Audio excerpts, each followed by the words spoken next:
Duda si Senator Amy Marcos sa tunay na pakay ng impeachment laban kay VP Sara Duterte. Ayon sa senadora, kung tunay na accountability ang habol, hindi ito mararating sa pamamagitan lamang ng impeachment. Kasi ang parusa ng impeachment ay removal from office at saka yung tinatawag na disqualification, permanent disqualification.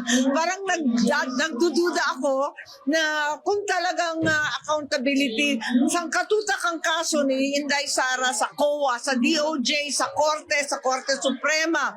At doon ang tunay na accountability kung saan may multa, may kulong, kung ano-anong hatol. Samantalang kung pinipilit ang impeachment, minsan napapaisip ako na sino kaya ang makikinabang dito. Baka naman yung may ambisyon para sa 2028 dahil diskwalifikasyon at pagtanggal kay VP Sara ang habol.